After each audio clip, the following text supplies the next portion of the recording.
السلام علیکم ورحمۃ اللہ وبرکاتہ۔ آپ کا استقبال ہے بصیرت آن لائن کے خاص پروگرام میں۔ حضرت ابو ہریرہ رضی اللہ عنہ سے روایت ہے کہ رسول اللہ صلی اللہ علیہ وسلم نے فرمایا کہ ایک آدمی راستہ چلا جا رہا تھا، اسے سخت پیاس لگی۔ چلتے چلتے اسے ایک کنواں ملا، وہ اس کے اندر اترا اور پانی پی کر باہر نکل آیا۔ کنویں کے اندر سے نکل کر اس نے دیکھا کہ ایک کتا ہے جس کی زبان باہر نکلی ہوئی ہے اور پیاس کی شدت سے وہ کیچڑ کھا رہا ہے۔ اس آدمی نے دل میں کہا کہ اس کتے کو بھی پیاس کی ایسی ہی تکلیف ہے جیسی کہ مجھے تھی، اور وہ اس کتے پہ رحم کھا کر پھر اس کنویں میں اترا اور اپنے چمڑے کے موزے میں پانی بھر کر اس نے اس کو اپنے منہ سے تھاما اور کنویں سے باہر نکل آیا، اور اس کتے کو وہ پانی اس نے پلا دیا۔ اللہ تعالیٰ نے اس کی اس رحم دلی اور اس محنت کی قدر فرمائی اور اسی عمل پہ اس کی بخشش کا فیصلہ فرما دیا۔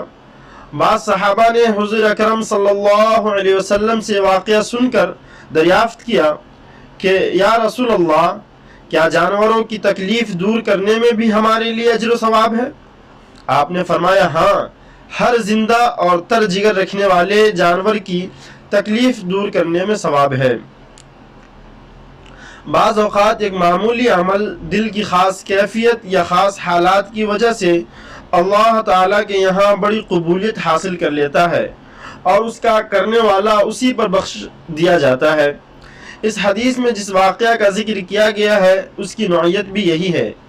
آپ ذرا سوچئے، ایک شخص گرمی کے موسم میں اپنی منزل کی طرف چلا جا رہا ہے، اس کو پیاس لگی ہے، اسی حالت میں اس کو ایک کنواں نظر پڑ گیا، لیکن پانی نکالنے کا کوئی سامان، رسی ڈول وغیرہ نہیں ہے، اس لیے مجبوراً یہ شخص پانی پینے کے لیے خود ہی کنویں میں اتر گیا، وہیں پانی پیا اور نکل آیا۔ اب اس کی نظر ایک کتے پہ پڑی جو پیاس کی شدت سے کیچڑ چاٹ رہا تھا۔ اس کو اس کی حالت پہ ترس آیا اور دل میں داعیہ پیدا ہوا کہ اس کو بھی پانی پلاؤں۔ اس وقت ایک طرف اس کی اپنی حالت کا تقاضا یہ ہوگا کہ اپنا راستہ لوں اور منزل پہ جلدی پہنچ کے آرام کروں، اور دوسری طرف اس کے جذبہ رحم کا داعیہ یہ ہوگا کہ خواہ میرا راستہ کھوٹا ہو اور خواہ کنویں سے پانی نکالنے میں مجھے کیسی ہی محنت مشقت کرنی پڑے، لیکن میں اللہ کی اس مخلوق کو پیاس کی تکلیف سے نجات دوں۔ اس کشمکش کے بعد جب اس نے اپنی طبیعت کے آرام کے تقاضے کے خلاف جذبہ رحم کے تقاضے کے مطابق فیصلہ کیا اور کنویں میں اتر کر موزے میں پانی بھر کر اور منہ میں موزہ تھام کر محنت و مشقت سے پانی نکال کے لایا اور اس پیاسے کتے کو پلایا، تو اس بندے کی اس خاص حالت اور ادا پہ اللہ تعالیٰ کی رحمت کو جوش آ گیا اور اسی پر اس کی مغفرت کا فیصلہ فرما دیا گیا۔ الغرض، مغفرت و بخشش کے اس فیصلے کا تعلق صرف کتے کو پانی پلانے کے عمل ہی سے نہ سمجھنا چاہیے، بلکہ جس خاص حالت میں اور جس جذبے کے ساتھ اس نے یہ عمل کیا تھا وہ اللہ تعالیٰ کو بے حد پسند آیا اور اسی پر اس بندے کی مغفرت اور بخشش کا فیصلہ کر دیا۔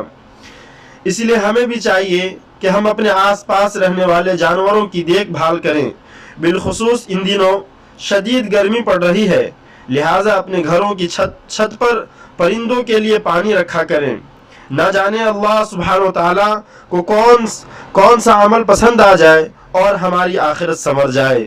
اللہ سبحانہ و تعالیٰ ہمیں عمل کی توفیق دے۔